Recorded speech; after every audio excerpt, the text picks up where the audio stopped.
प्रसार माध्यमातून चालू घडामोडी पाहण्यासाठी न्यूज केंद्र चॅनलला लाईक व सबस्क्राइब करा। कर्जत खालापूर विधानसभा मतदारसंघातील सर्व सुशिक्षित तरुण तरुणींसाठी भव्य नोकरी मेळावा शिवतीर्थ पोसरी कर्जत येथे रविवार दिनांक 18 ऑगस्ट रोजी सकाळी 9 वाजता या मेळाव्याला प्रारंभ होत असल्याची माहिती आमदार महेंद्र शेठ थोरवे यांनी प्रसार माध्यमांशी बोलताना सांगितली। आज या ठिकाणी जी पत्रकार परिषद आपण घेत आहोत, 2.5 वर्षापूर्वी जगावर, देशावर, राज्यावर, आपल्या मतदारसंघावर कोविड सारखं महाभयंकर संकट आलं आणि या कोविडच्या संकटामध्ये अनेक तरुणांच्या नोकऱ्या गेल्या, बेरोजगारी वाढली। ही जी पॅन्डेमिक सिच्युएशन संपूर्ण जगामध्ये ओढवली गेली, त्यानंतर आपल्या मतदारसंघामध्ये सुद्धा मोठ्या प्रमाणात बेरोजगारीचं प्रमाण वाढलेलं होतं आणि त्या संदर्भात सातत्याने 2 ते 2.5 वर्ष मी प्रयत्न करत होतो की आता मार्ग कसा काढायचा। आणि मग आपल्या संपूर्ण मुंबई असेल, उपनगर असेल मुंबईचं, आणि आपला मतदारसंघ पुणे असेल, या संपूर्ण आजूबाजूच्या परिसरातून सगळ्याच कंपन्यांशी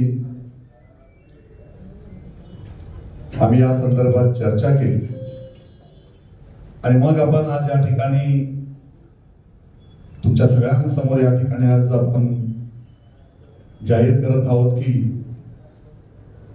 येत्या 18 ऑगस्ट रोजी आपण कर्जत येथे भव्य दिव्य असा नोकरी मेळाव्याचं आयोजन या ठिकाणी करण्यात आलेलं आहे। सन्माननीय राज्याचे संवेदनशील मुख्यमंत्री एकनाथ शिंदे साहेब यांच्या संकल्पनेतून संपूर्ण राज्यामध्ये आपण सारेजण पाहताय की प्रत्येक क्षेत्रामध्ये प्रत्येकाला, प्रत्येक सर्वसामान्य जनतेला कसं प्राधान्य दिलं जाईल, हा प्रयत्न या सरकारच्या माध्यमातून होत आहे। आपण जो आता प्रश्न या ठिकाणी उपस्थित केलेला आहे, या संदर्भात सुद्धा स्मॉल इंडस्ट्रीला प्राधान्य या सरकारने दिलेले आहे। सेंट्रल गव्हर्नमेंट असेल, स्टेट गव्हर्नमेंट असेल, या माध्यमातून सुद्धा ज्या तरुणांना, युवकांना त्या ठिकाणी व्यवसायामध्ये प्राधान्य द्यायचे, त्यांना सुद्धा शासनात आपण पाहिलं की डायरेक्ट बँकांवर तर स्ट्रिक्ट कारवाई करायला सांगितलेले की जर ते ऐकत नसतील किंवा काही बँका जाणीवपूर्वक बेरोजगार तरुणांना त्या ठिकाणी त्यांचे सगळे डॉक्युमेंट्स क्लिअर असताना सुद्धा त्यांना त्या ठिकाणी निग्लेक्ट केलं जातं। मी स्वतः सुद्धा काही बँकेच्या अधिकाऱ्यांना त्या ठिकाणी बोलवून त्यांना सुद्धा या ठिकाणी वॉर्निंग त्या ठिकाणी दिलेली आहे।